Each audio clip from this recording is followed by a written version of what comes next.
Welcome back to Bottled Water, everybody. We are live for an early morning in the US, but later in the UK. I have got motivational speaker, the number one motivational business speaker in the UK, author, all around great guy, and he's interested in UFOs and aliens. So let's bring him on. Tony, how Hey, you Brad. doing, Ben? How's it going? Good. Over in the UK. Lovely to keep that special relationship going. Absolutely. So why don't you tell the people who don't know who you are, like who you are, what you're about? Yeah. So over in the UK, I'm known as the UK's number one motivational business speaker. I'm a 4-time best-selling author, and I run the network, the business network called Network Central over in the UK.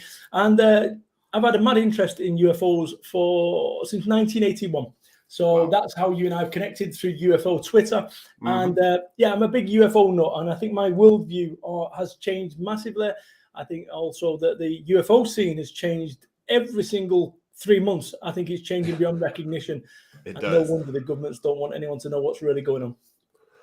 Yeah, it does. And it's really interesting how you brought up how it's kind of changed your worldview. And that's something that I like to kind of look into, and how people's idea of the world changes once they learn about these things. And as new information comes out, like how they view the world and how they view what might have been important a year ago, which maybe has taken a back seat because now there's this idea that maybe we're not alone and we're not this special species floating on a rock in the middle of nowhere with nothing around us. You know, Tony, if I was to say to you, does a flea on a dog realize it's small? Has no idea. It sees these hairs and it thinks they're trees or whatever. And actually, I was at a rock pool over in England the other day with my daughter. She's 7. We was like looking for crabs or whatever it was. And each of these things had these kind of mini worlds where they're completely oblivious to everything else that goes on. And I think as human beings, I think that's exactly what's happened. I think we've been oblivious and all we've seen is what's in front of us. And when you start looking beyond that, I think, like I say, your worldview it can only change. My wife is not interested in UFOs. She doesn't want me to talk about them. She's quite happy in her world. And actually, I've got to say, she's probably right. I would suggest that ignorance is bliss. And actually, I get it. And I think that you're looking at now from a technology perspective, the fact that you and I are broadcasting and you and I are having a chat right now just shows you how far technology has come. And I believe that that's what's happened here. I think technology has been the key. I actually saw a UFO back in 2013. Oh, cool. Yeah, 2013. I saw it for about 4 seconds. And, you know, it didn't make any sense. And my little puny brain, I was on the phone to a friend of mine whilst I was driving. It was 6:10 in the evening, December, and very dark. And I was talking to a friend of mine on my phone driving, and I said, "What the fuck is that?" Yeah. I said, "I'll ring you back." And I pulled in at a store, and I'm like, "What was that?" And I actually drawn a picture from memory what it was. It was just a black triangle floating. But I think what's happened is, whereas before I would tell my friends, and as soon as I told my wife, she's like, "Oh, little green men." Yeah. What's happened now is the likes of social media and Reddit allows people like me who saw what I saw, and I know, you know, I'm a sensible operator. I'm not, you know, expecting that I know what I saw, and that when the other people who are sensible operators, doctors, pilots, and so forth, they're seeing things, then guess what? And people say, "Well, why can't you take a photograph of it?" Well, there's a couple of reasons behind that. I saw it for 4 seconds. And, you know, even if I was a top professional photographer, in order to take a picture of a black triangle, black against the night sky, you know, you'd have to be set up and know what you're doing. So that's the reason why I didn't take a shot. I was stunned. And also I couldn't have took a shot. If I would have took a shot, it would have seen nothing because all the street lights would have took off. That's the reality.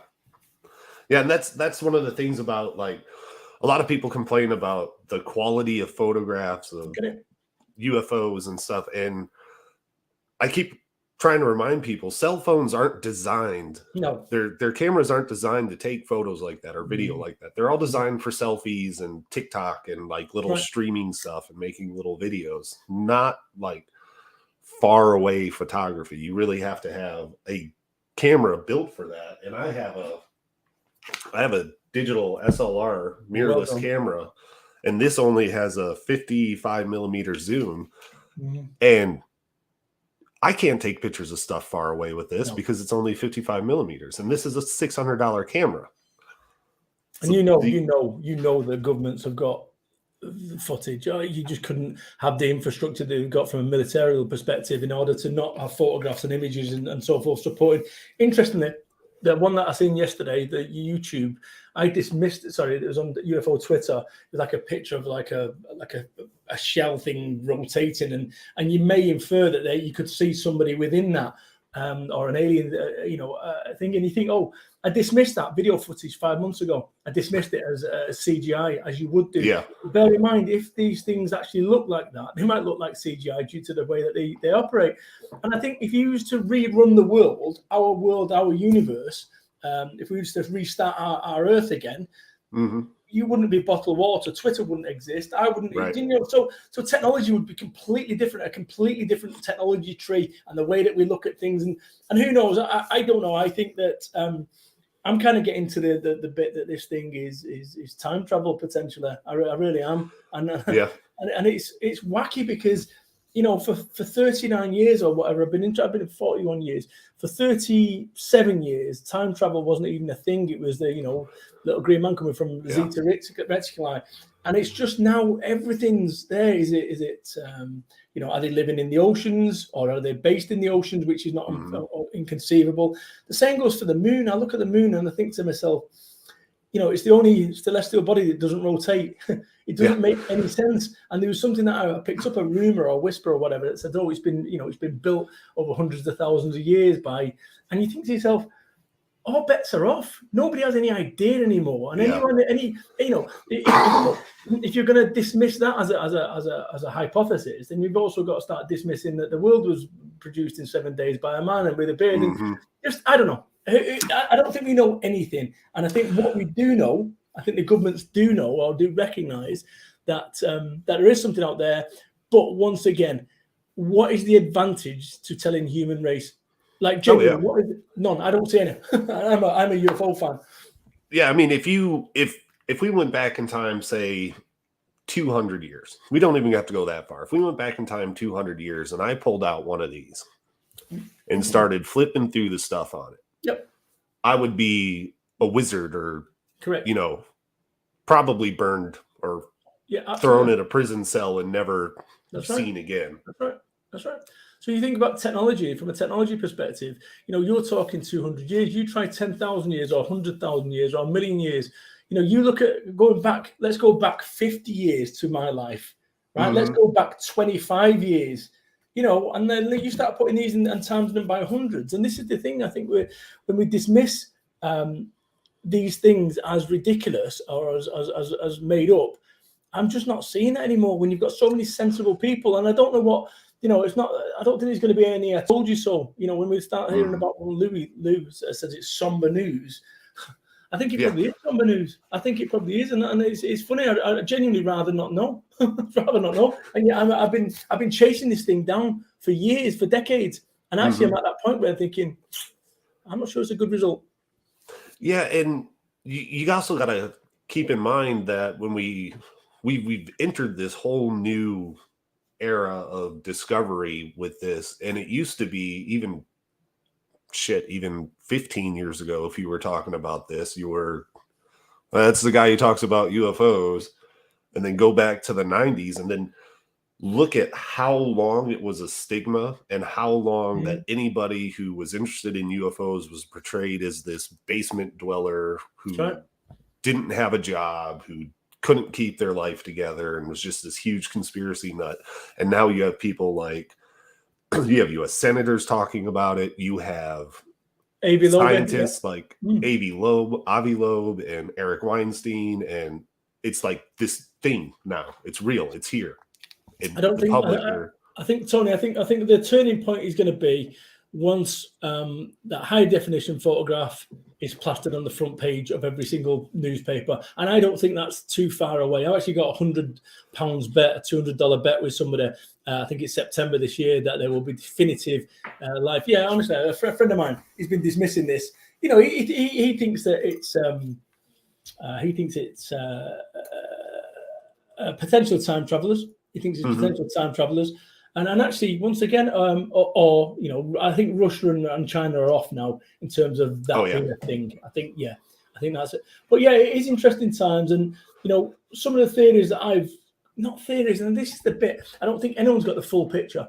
I think that, you know, no one's got the full picture. I've been researching for 40 years. Now, if you imagine focusing on one thing for 40 years, you know, that's a sheer wall of information. And somebody asked me to explain, you know, the UFO thing in a minute. And I'm saying, look, I've got 40 years here to try and distill into 1 minute. I can do.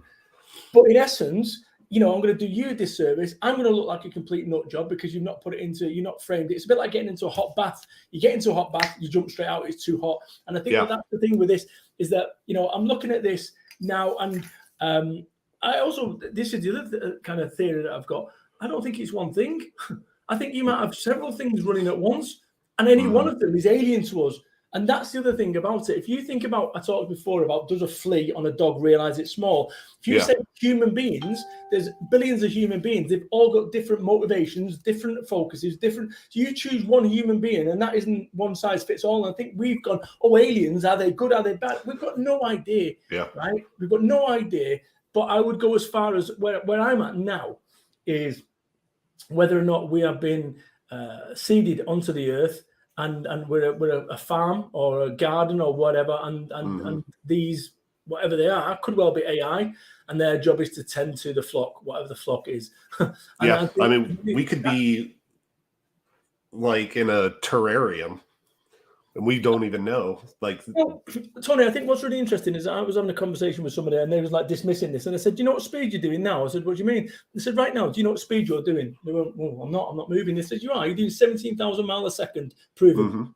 17,000 miles a second, and you've got no idea that you're doing 17,000 miles. However, you can support that with science, and the physics says we're doing 17,000 miles a second. Destination unknown as to where we go and why."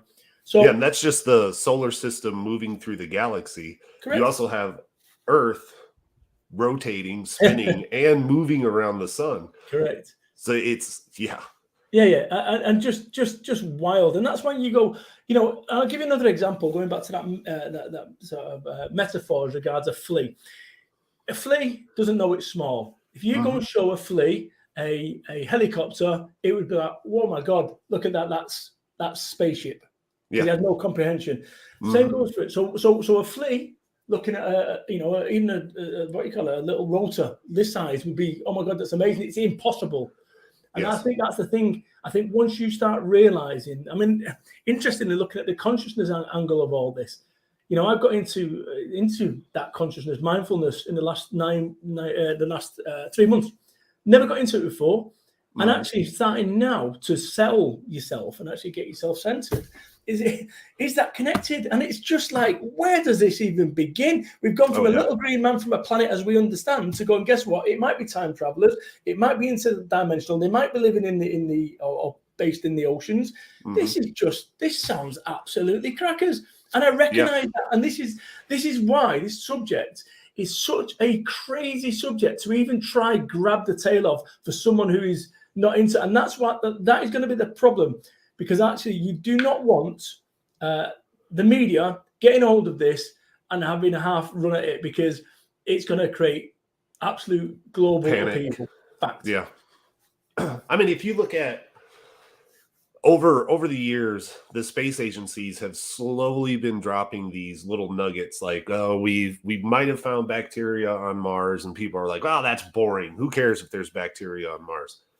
Well, that's incredibly important. That means that life can exist outside of Earth, whether it's bacteria or not. That means that organisms can survive outside of our understanding of life.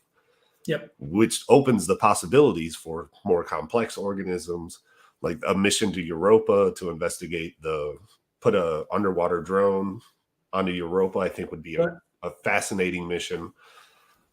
And all these little steps that they're taking to kind of push into our lives, into society, that there is life out there, but it's this. Now it's this. Now it's this.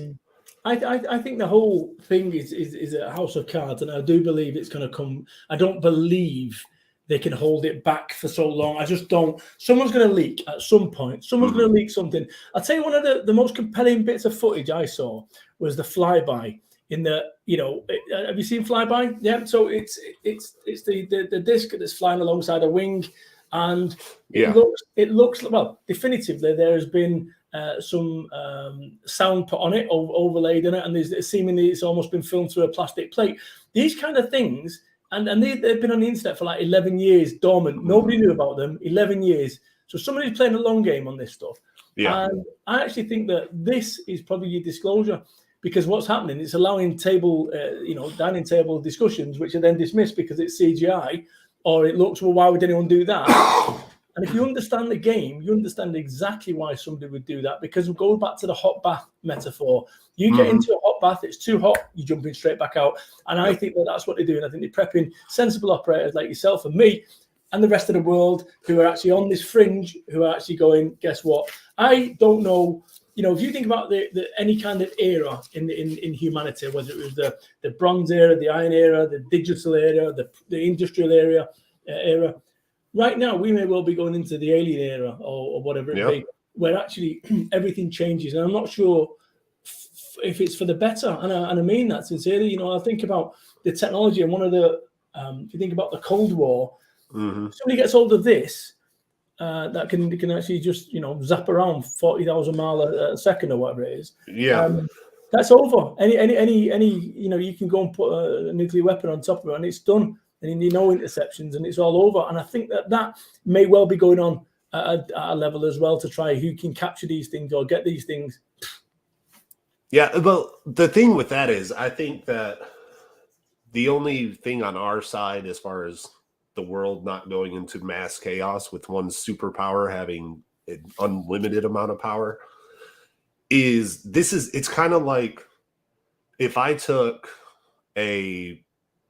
whatever the new mid-engine Ferrari is, the expensive one, right?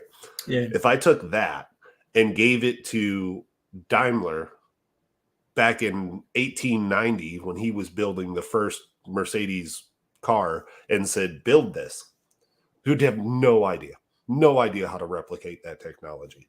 But they would definitely get some knowledge from it. And I think that's what's going on. I do believe, Bastille Institute, I think I've intercepted technology, started putting it through the humanity. And once again, you look at this, and this is all supported with evidence. And like people go, oh yeah, you could follow what everything I share, I believe to be as near as damn it, in terms of it's been sourced, checked, and so forth. And the idea that we shot down a plane, or it was gifted to us, that's the other, sorry, not plane, a UFO. And you start thinking about it, and you're right, you go and put an F-18 or an F-35 and go and give it Napoleon. Guess what? He's winning any wars with it. He's dragging it along by 8 horses.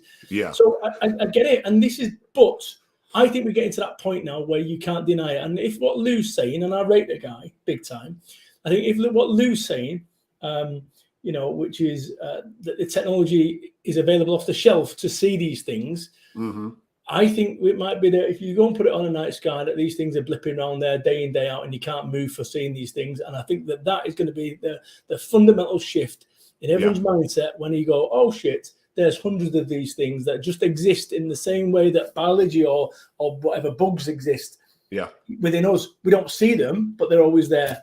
And you have no idea up until a few hundred years ago that actually, you've got things running around you and living within you. Who knows? Yeah. I was talking to Steph last night from UAP Experiencers, and the UFO conference that they're having in Utah, they're going to show new footage, and it's supposed to be military footage that is very, very clear from what she was saying on the show last night. So, and I know it's Memorial Day weekend. So when that happens, I hope they're able to release it to the public after the conference or during the conference, because they're live streaming it. If it has the potential that it's being hyped up as having, it could be the game changer right there. Well, same goes for Terror in the Sky, the film. If what the inference is with that thing, for those people that don't know, there's a new film coming out called Terror in the Sky. And actually, what that with William Shatner as a presenter, which once again giving it gravitas and giving it, global reach. Tearing the Sky, the inferences is that they've got all the technological stuff, 5 independent science teams, and they've captured what looks like a wormhole forming and something coming out of it. That's the inference from the thing here, Tearing the Sky. This is the point where it's gonna, us nutcases, us nut jobs like you and I are gonna not look as nutter. Do you see what I'm saying? And actually, it's funny because my worldview has been informed. This is not just, I've seen it, watched the phenomenon. I can never pronounce that word. I've been doing this for 40 years and none of it made any sense. None of it made any sense until you start joining the dots up backwards and go, maybe, just maybe, they're a permanent fixture on Earth and their job, and this is another theory that is a hypothesis I'll share, is that what they're doing is they are farming emotions. Fear, love, and they're farming it for an unknown reason. And once again, you go, well, that just sounds ridiculous. Well, actually, if you used to go to a foie gras factory, you'd see a goose right now being fed pellets so he could harvest its liver. And now that doesn't make any sense either in isolation. And this is what we don't know. We have no idea. Remember, once again, this is an alien thinking. Alien thinking, right? Not human thinking, alien thinking. And they've got their own resources, their own things going on, You've got no idea. We have no idea whatsoever. But I do believe, unfortunately, that moment is coming to a close in terms of us getting to know this. And there's some pretty dark theories out there as well, which actually I don't want to share on here. But needless to say, who knows? And I don't think anyone has a full picture. No one. And I think the government may well have a full picture. And actually, it's not a nice full picture. So therefore, they're going, let's not bother. Yeah. And, talking about worldviews, I think once more people know about this, it really changes that human ego of, we're the special thing here. And we're really not. I mean, you can look at the intelligence of even an octopus. Octopi are incredibly intelligent. They're super weird. And then look at like dolphins and, predatory animals. They are extremely intelligent.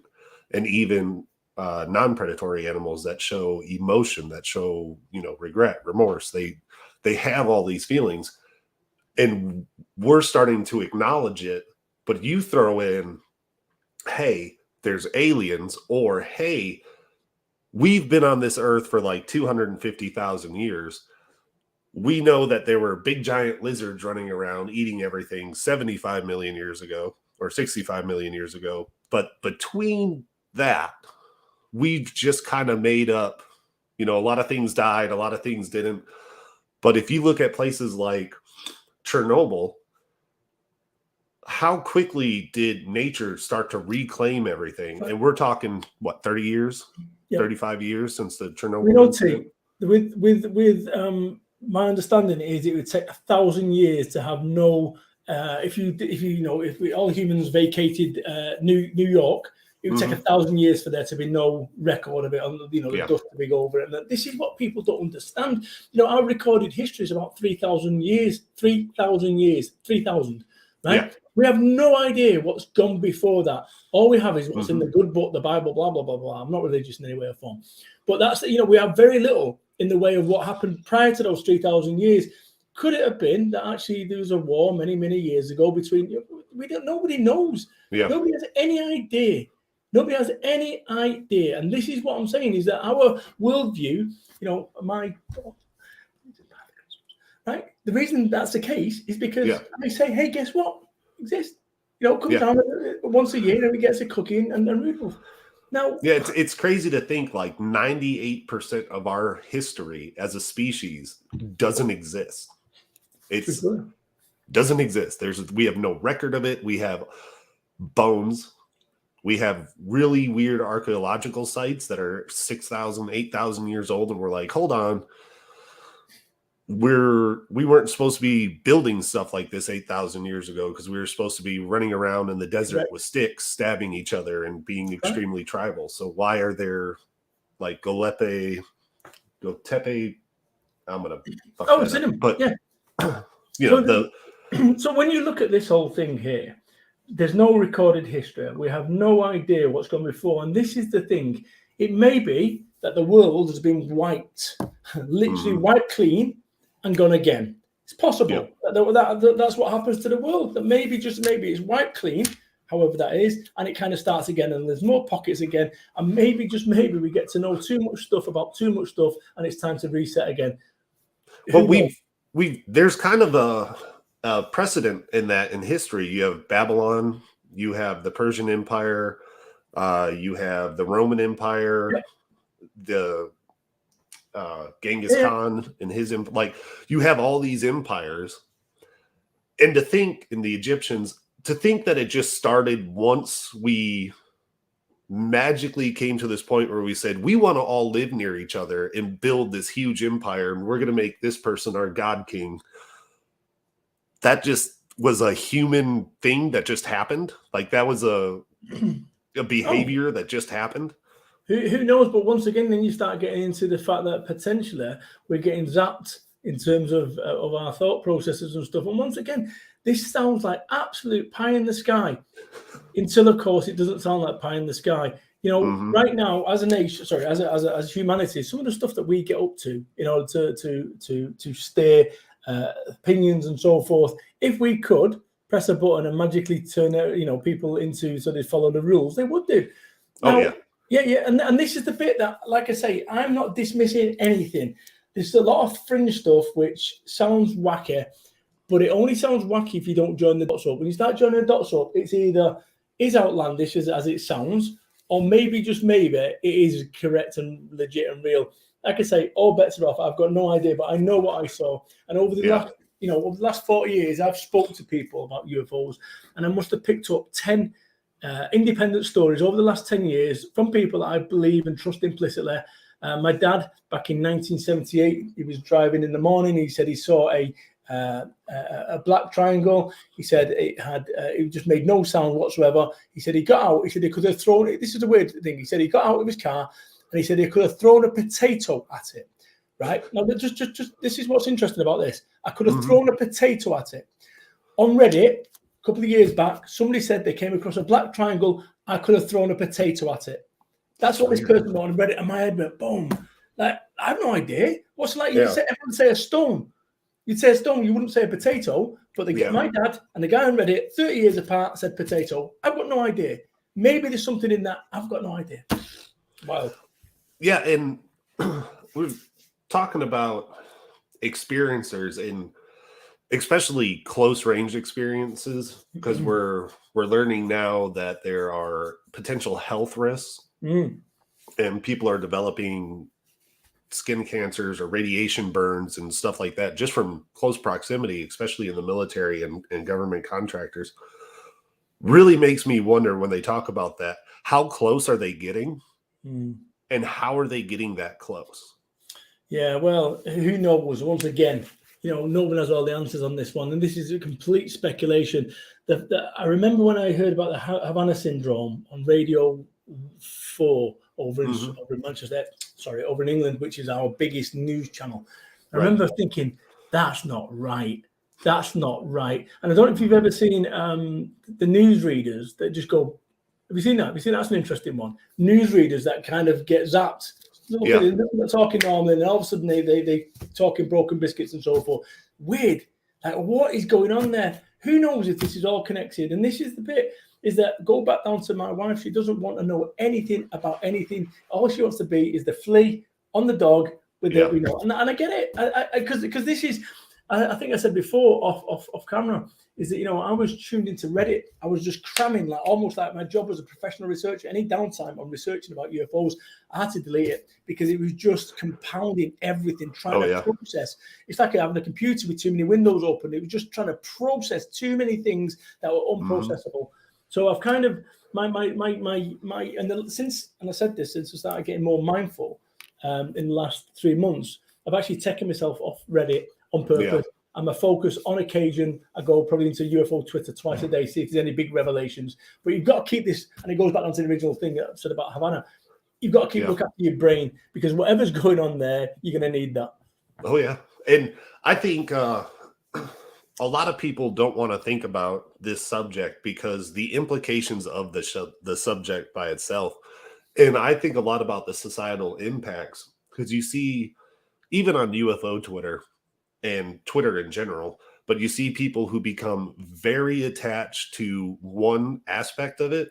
Like they'll, the people who are hardcore Lou Elizondo fans, and then you have the people who are like hardcore Stephen Greer fans, and they've created this cliquey little thing. Team Lou, by the way, Team Lou. Yeah. Yes, I'm not a big fan of Greer, but Right. the vitriol that people are able to spit at each other over it, and I'm kind of just like, hey guys, we're just talking about UFOs. Nobody has the absolute correct answer. But you know, but if you take it on like a global scale, I'm worried that you'll start seeing like UFO cults and things like that. And I honestly believe if aliens came out right now, landed in full public view and said, we're here and we're going to integrate ourselves into your society, we're going to share technology, blah, blah, blah, you would actually start to see anti-alien terrorism, because you would have these fanatics whose worldviews would have been completely shattered, and they would just try to get rid of it. But once again, you know, if they could be coming down and feigning that that's the case. So you kind of don't know.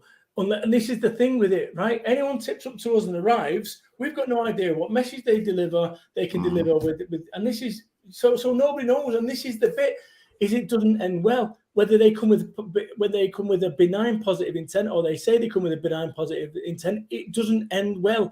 You know, this is the thing. You know, and that's the, you know, you look at the whole slingshots of people from UFO Twitter tearing the arse out of each other. I used to like what I call a bar fight.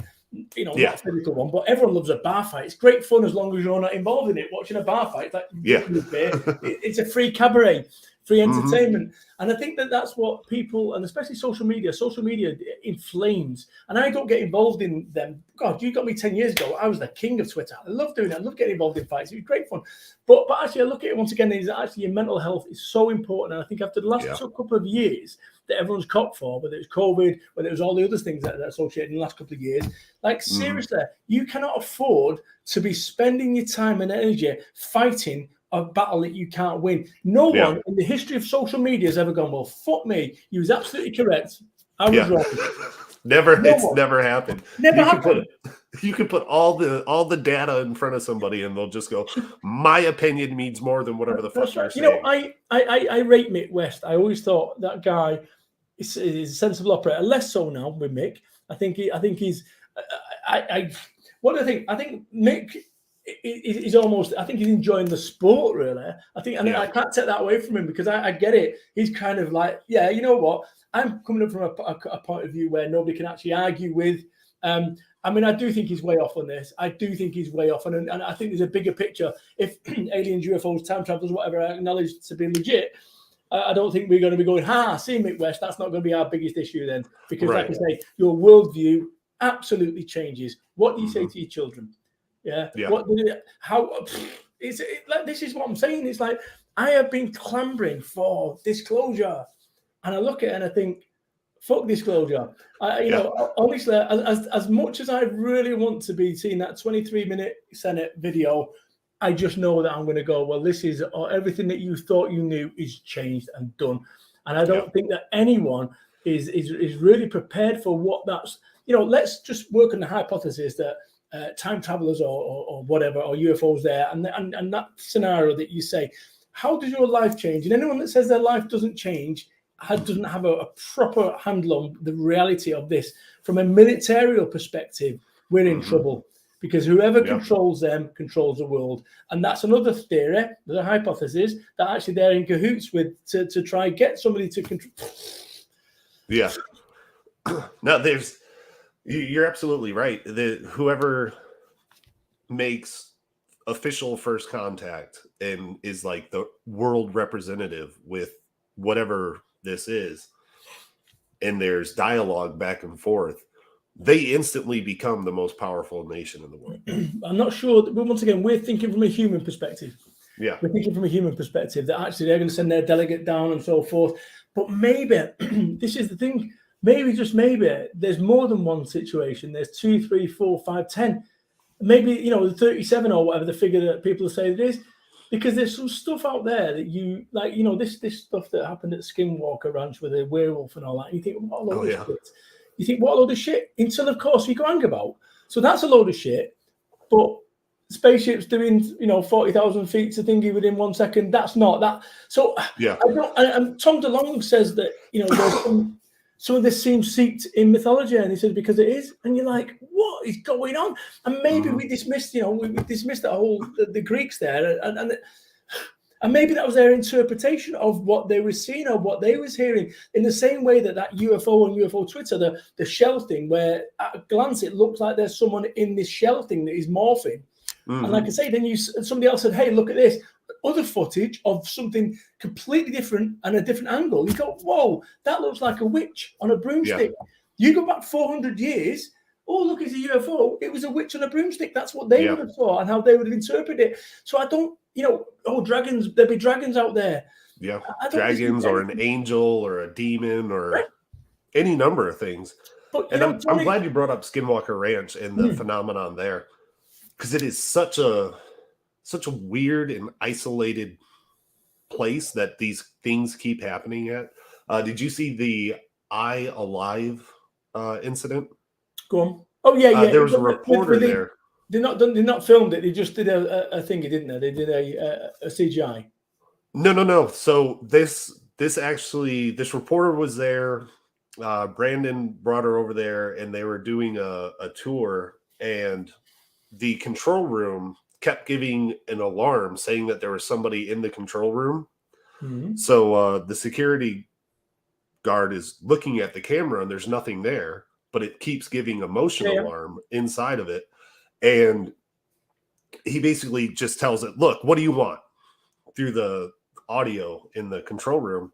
And one of the screens, the pixels just kind of like fall down on one of the computer screens, and the words "I alive" show up on the computer screen. And is that so? I've not seen that. And this is, once again, I'll tell you, this is where it gets a little bit. You think about your intelligence and my intelligence, right? Some point, my cognitive function is going to start going on the slide. There's a bell curve. I'm 49 now. It's probably about started now. So that whole process is, I'm never going to be Yoda. I'm never going to be 800 years of wisdom, cognitive. I'm going to die. You think about AI on computers. If an AI can seemingly be as intelligent as me, and it can double and it can learn faster, so all it can do is go and read the internet. I think we're in danger zone. I think this is the bit about technology. I don't think, as much as we like doing this right now, I'm not sure that this is progress. I'm not sure that linking the world up as we have done and AI is progress. And I don't know. But, you start looking at this thing, and I think what I did, as many of us did, there's ghosts, there's UFOs. And I think that the whole thing has probably been merged somewhere along the way now. My mum, she's 77. She said to me that she saw a ghost when she was in her 30s. It walked through a wall and she fainted. Black shadow came through a wall. So is my mum lying? She imagined it? Well, quite possibly. And what about a friend of mine who actually, they had a UFO, like a spider, that was above their car. They got out and they watched it for 4 minutes. This was back in 1996. And it flew and it stopped and it winked and disappeared and come back. They watched it at night time over in Cheddar in Somerset. Two of my friends that watched it for 8 minutes.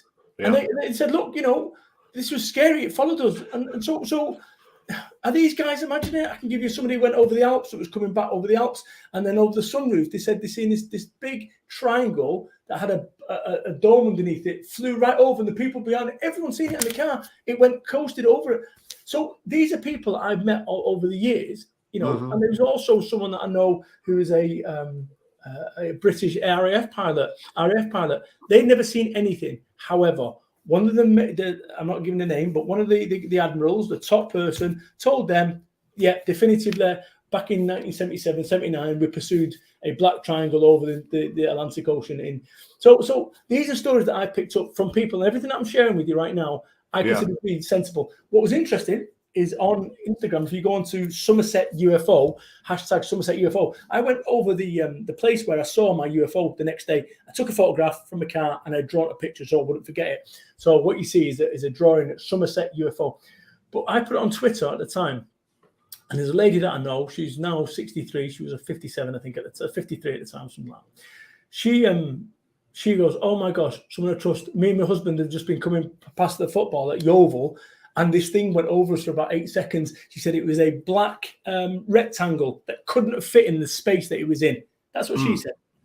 Now, is she? This is just, and that's two people, and I just wonder how many people see them and go, "Oh, I've gone out my house over the last 3 months, probably twice, and I come out at night to let a dog out, and I've seen a white dot that just disappears straight away. As soon as you go, gone, disappears.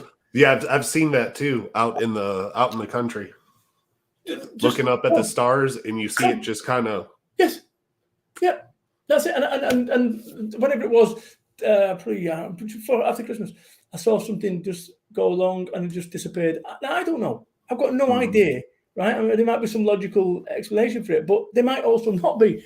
So I don't know. And like I say, I think if you're tuned into it because you keep looking, because that's the world that we're in. My wife wouldn't look up the stars, not stargaze like I do.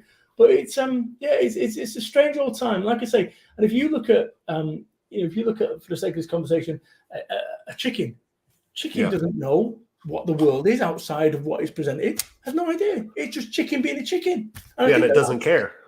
No, it doesn't. And I think that's what I think the problem is like I say, is we are getting to that point right now where, as a generation, a 49-year-old man, to be at this cusp of this thing probably being revealed in my lifetime.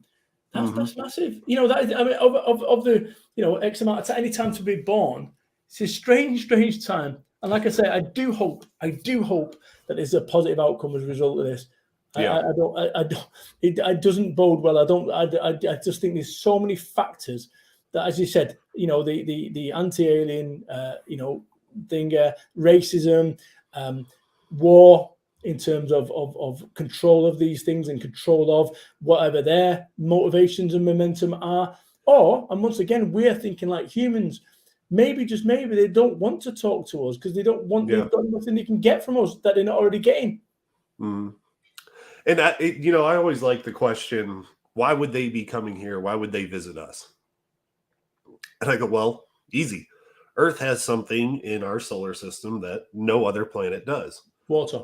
Us, water. We, not only that, since the Olympics in Germany back during Hitler, that was the first broadcasted radio wave broadcast. We've been shooting radio waves at the speed of light into space for the last 80 years, 90 years. No, I get it. I know. And they say, I know. And this is the crazy thing about it. And then if you start listening and it wasn't Truman, was it? Who was the thinger?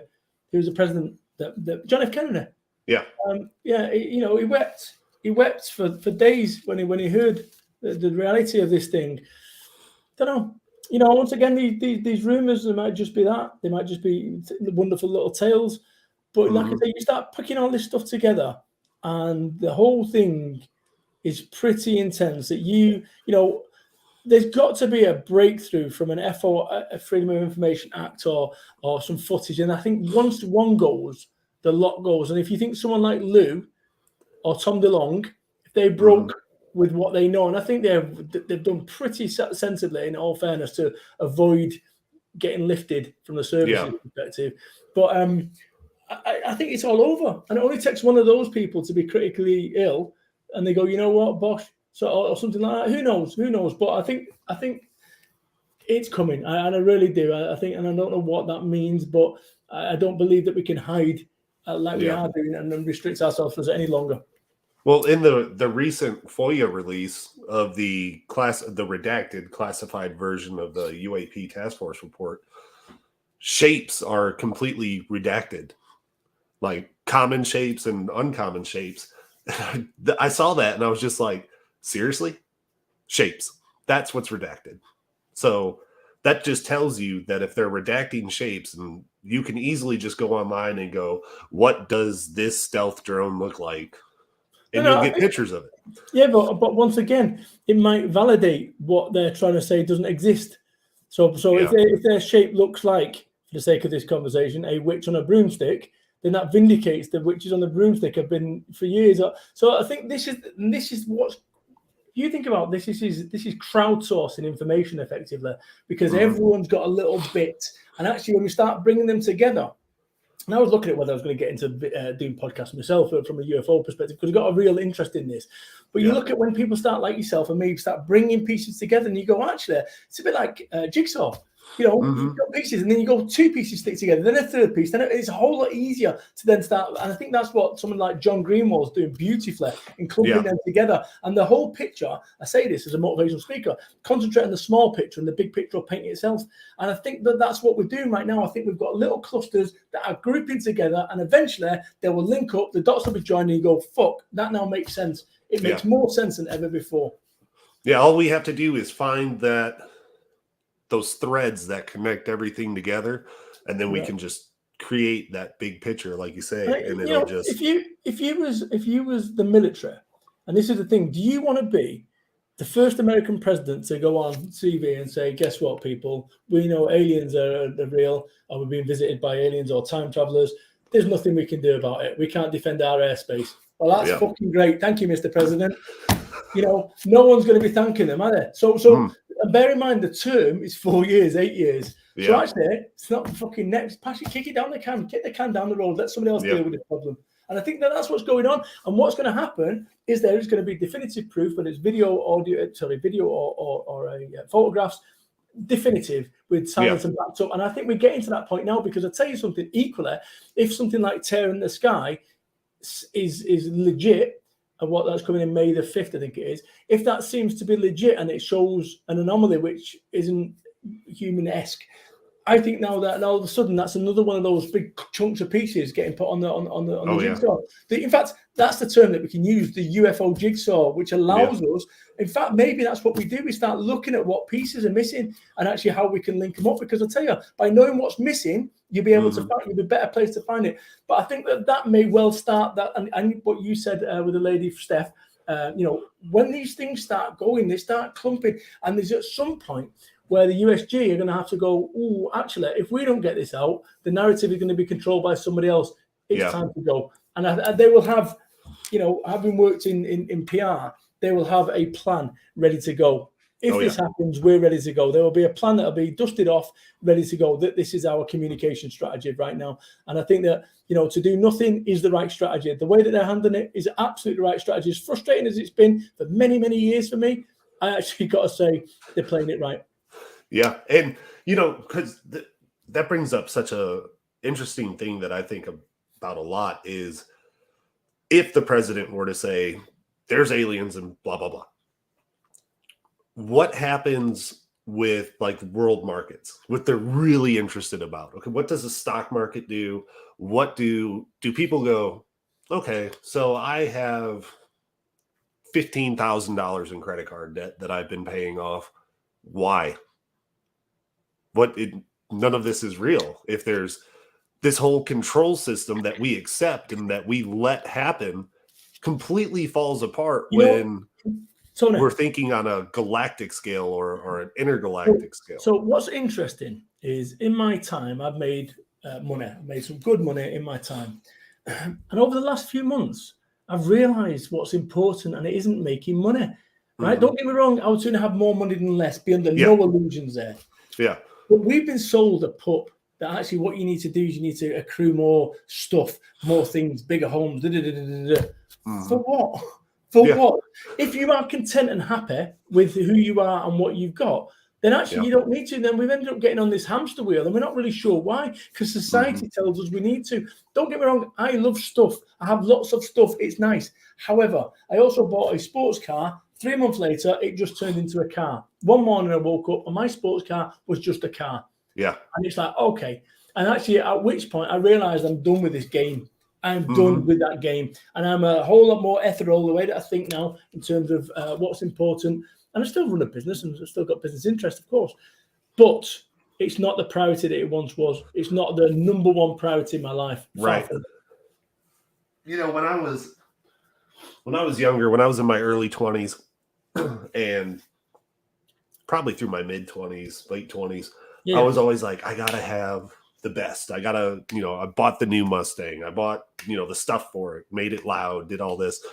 And then one day, like you said, I was just like, that car's uncomfortable. It's loud, hurts my back. It's really annoying. Why do I have this? Why go spend $700 on the new game system so that you can sit there and waste time? Or why go spend $12,000 on a watch or $500 on shoes? They're shoes. It's a watch. All watches tell time. I have no watches, no jewelry whatsoever. And this is the thing.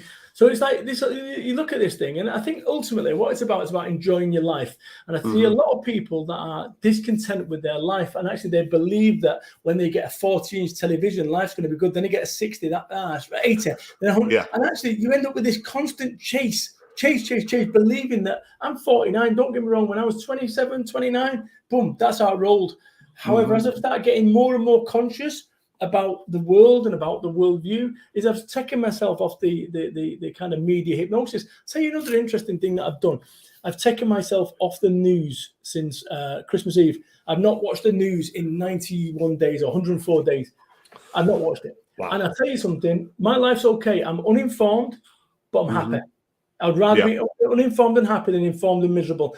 There's things going on around the world that have no impact on that. There's nothing I can do that I've not already done.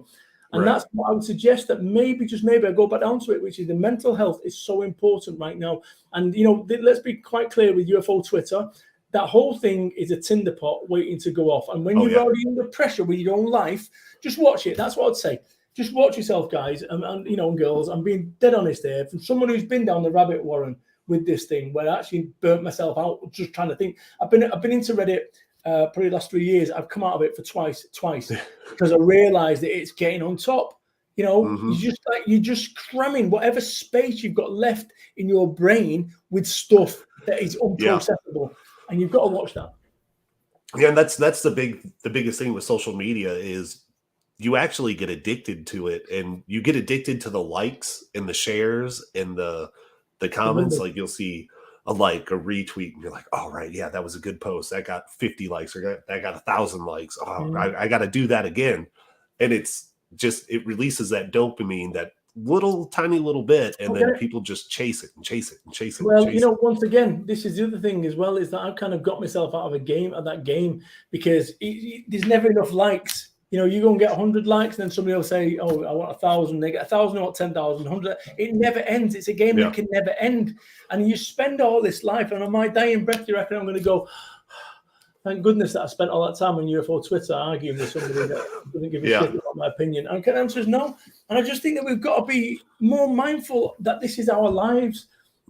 This, whatever we decide to do with it, is our lives. I'm a motivational speaker. I'd be failing you guys if I didn't share it, but it is down to our lives. And I just think that make certain that what you're spending your time on is, if it was the last week of your life, you'd still do it.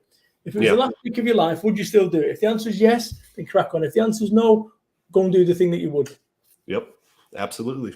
Absolutely spot on. That's why, we're building our own. But we're getting ready to build our own raised garden beds so we can grow our own vegetables. Beautiful. Peppers and stuff like that. And my wife's doing the same. She just ordered the stuff for the same. And isn't that wonderful that somewhere along the way that both you and I, you over in Kansas, me over in the UK, have come to that conclusion where, guess what? We're doing that now. Is that because we're prepping? No, it's not. It's because somewhere along the way, maybe there's a simpler way to live, that we've kind of gone too far, that we've become part of the machine. You just said then about likes and so forth. You become part of the AI. I am alive or whatever. We've become part of it. That we are now the dumb drones creating.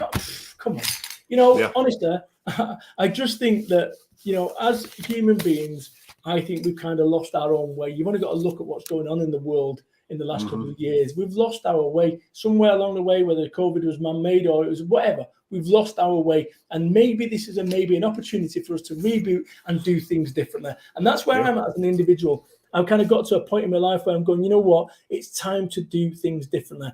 And look at this whole that thing that I said. Does a flea realize it's small? Of course it doesn't. Same goes for an amoeba, what they call. Does that realize it's small? Or starfish, or a crab, or a dog, or so I can't help but think that somewhere along the way, we're tiny.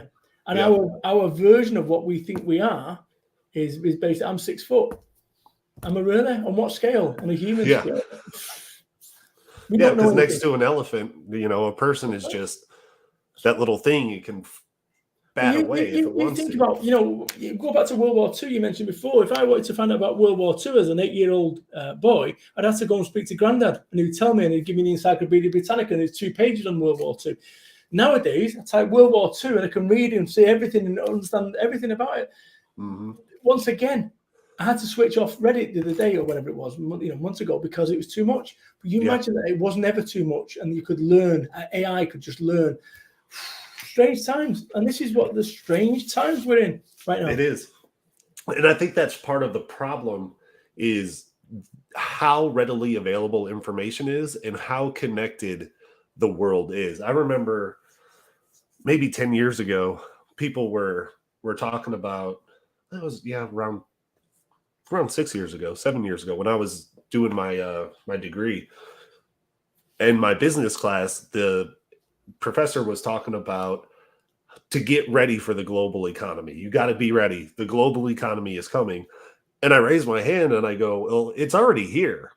We're already living in a global society and a global economy. You have the internet, you have, you can call somebody in India right now and have a conversation with them and talk to them about what's going on, like in the weather out there. So if they say, the weather's doing this, well, now I know that the rice isn't going to grow the way that it's supposed to be, and rice crops the yield's going to be lower. So I'm going to put a call on rice or a put on rice. And anybody can do that. Anybody can look at all this information and make educated guesses on what they want to do.